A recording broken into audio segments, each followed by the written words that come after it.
નમસ્કાર. દિવસભરના તાજા સમાચારોમાં તમારું સ્વાગત છે. તમારી સાથે હું છું પિનલગીરી ગોસ્વામી. સમાચારો વિસ્તારથી જાણીએ એ પહેલા મહત્વના સમાચારો ઉપર એક નજર. નમસ્કાર મિત્રો, મહત્વની હેડલાઇન્સ ઉપર નજર નાખીએ તો વીએચપી કાર્યકરો અને પોલીસ આમને સામને જોવા મળી હતી. વાત છે રામનવમીની. ત્યારે આગળ વાત થશે ગુજરાતભરમાં રામલલ્લાની યાત્રા નીકળી હતી.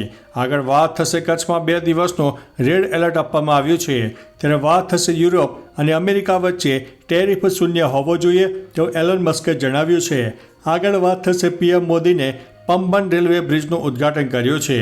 ત્યારે વાત થશે પીએમ મોદીએ રામેશ્વરમના રામનાથ સ્વામી મંદિરમાં પૂજા કરી. આગળ વાત થશે સ્ટેજ પર રડી પડી વિદ્યાર્થીની થયું છે મોત. ત્યારે આગળ વાત થશે મુંબઈ ઇન્ડિયન્સ માટે સારા સમાચાર, બુમરાહની વાપસી થઈ છે. ત્યારે વાત થશે ભારતમાં કાયદેસર રીતે સોનું કેવી રીતે લાવવું, જાણી લો આ વિડીયોમાં. હવે મિત્રો સમાચાર વિસ્તારથી.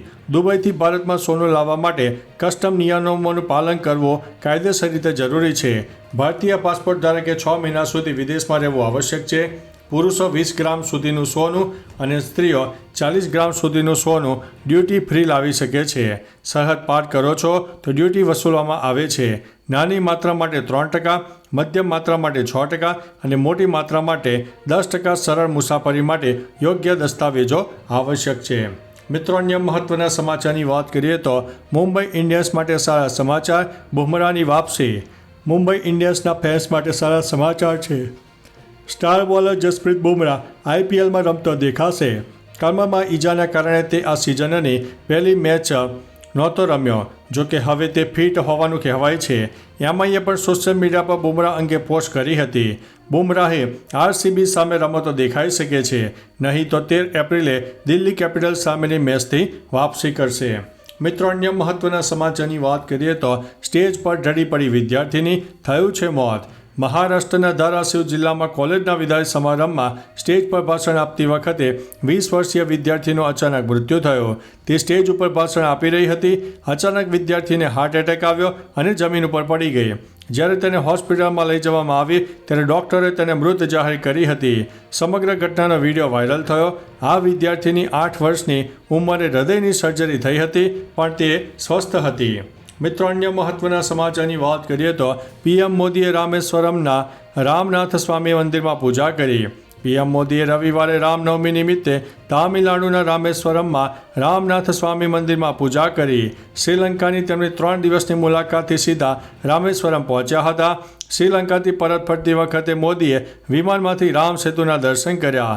તેનો એક વિડીયો પણ તેમણે પોસ્ટ કર્યો હતો. સાથે લખ્યું છે કે જ્યારે રામલલ્લાએ સૂર્યતિલક થતું હતું ત્યારે શ્રીલંકાથી પરત ફરતા રામ સેતુના દર્શન કર્યા. તે એક દૈવી અનુભવ પણ હતો. મિત્રો, અન્ય મહત્વના સમાચારની વાત કરીએ તો પીએમ મોદીએ પમ્બન રેલવે બ્રિજનું ઉદ્ઘાટન કર્યું.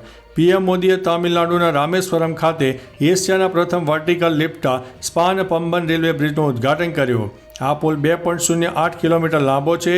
આ પુલ રામેશ્વરમ એટલે કે પમ્બન ટાપુને ભારતની મુખ્ય ભૂમિ તામિલનાડુ મંડપમ સાથે જોડે છે. ભવિષ્યને ધ્યાનમાં રાખીને તેને ડબલ ટ્રેક અને હાઈ સ્પીડ ટ્રેનો માટે ડિઝાઇન કરવામાં આવ્યું છે. તેનો પાયો નવેમ્બર 2019માં પીએમ મોદીએ નાખ્યો હતો.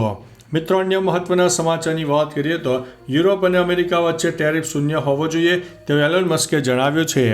યુએસ પ્રમુખ ડોનાલ્ડ ટ્રમ્પ દ્વારા ટેરિફ લાદવામાં આવ્યા બાદ એલોન મસ્કે કહ્યું છે કે તેમને આશા છે કે અમેરિકા અને યુરોપ શૂન્ય ટેરિફ સ્થિતિ તરફ આગળ વધશે અને ભવિષ્યમાં તેમની વચ્ચે એક મુક્ત વેપાર ક્ષેત્ર બનાવાશે. મસ્કે યુરોપ અને અમેરિકા વચ્ચે વધુ સ્વતંત્રતા અને સારી આશા પણ વ્યક્ત કરી છે. અમેરિકન રાષ્ટ્રપતિ દ્વારા યુરોપિયન યુનિયન પર 20% પારસ્પરિક ટેરિફ લાદવામાં આવ્યા બાદ તેમની ટિપ્પણી કરવામાં આવી છે. મિત્રો, અન્ય મહત્વના સમાચારની વાત કરીએ તો કચ્છમાં 2 દિવસ રેડ એલર્ટ. એપ્રિલ મહિનાના શરૂઆતના સપ્તાહમાં જ તાપમાનનો પારો ઊંચકાવા લાગ્યો છે.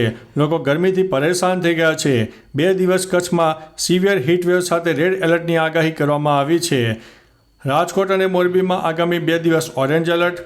પોરબંદર, જૂનાગઢમાં આગામી 2 દિવસ યલો એલર્ટ. બનાસકાંઠા, સાબરકાંઠા, પાટણ અને મહેસાણામાં પણ 2 દિવસ યલો એલર્ટ આપવામાં આવ્યું છે. 7 થી 9 એપ્રિલ ઉત્તર ગુજરાતમાં હીટવેવની આગાહી વ્યક્ત કરવામાં આવી છે. મિત્રો, અન્ય મહત્વના સમાચારની વાત કરીએ તો ગુજરાતભરમાં રામલલ્લાની યાત્રા નીકળી. રામનવમીને લઈને ભારે ઉત્સાહ ભક્તોમાં જોવા મળ્યો. રામલલ્લાની ભવ્ય શોભાયાત્રાનું આયોજન થયું. દેશ સહિત ગુજરાતમાં પણ શોભાયાત્રા કાઢવામાં આવી. અમદાવાદ સહિત રાજ્યમાં ઠેર ઠેર જિલ્લામાં રામ ભગવાનની શોભાયાત્રાનું આયોજન થયું. કોઈ અઘટિત ઘટના ન બને તે માટે પોલીસ ખડે પગે ઊભી હતી. હજારોની સંખ્યામાં ભક્તોએ શોભાયાત્રામાં ભાગ લઈને ઉત્સવનો મહિમા વધાર્યો છે. વીએસપી સહિતના દળો પણ યાત્રામાં જોડાયા હતા. મિત્રો, અન્ય મહત્વના સમાચારની વાત કરીએ તો વીએસપી કાર્યકરો અને પોલીસ આમને સામને જોવા મળી હતી. રામનવમીને લઈને અમદાવાદમાં શોભાયાત્રાનું આયોજન થયું. નિકોલમાં પોલીસ અને વીએસપી કાર્યકરો આમને સામને આવ્યા હોવાના સમાચાર હતા. જેમાં શોભાયાત્રામાં લવ જેહાદના પોસ્ટરો મામલે પોલીસે કાર્યકરોને અટકાવ્યા હતા. કાર્યકરોએ જય શ્રી રામના નારા લગાવીને રામધૂન બોલાવીને કાર્યકરોએ ચક્કાજામ કરી મૂક્યો હતો. પોલીસે લવ જેહાદના બેનરો હટાવવા માટે દબાણ કર્યું હોવાના આક્ષેપ થયા. કાર્યકરોએ ટાયર સળગાવીને પણ વિરોધ નોંધાવ્યો હતો. તો ચાલો મિત્રો, ફરીથી દેશ અને દુનિયાના સુપરફાસ્ટ સમાચાર લઈને મળતા રહીશો. ત્યાં સુધી અમને રજા આપશો. નમસ્તે.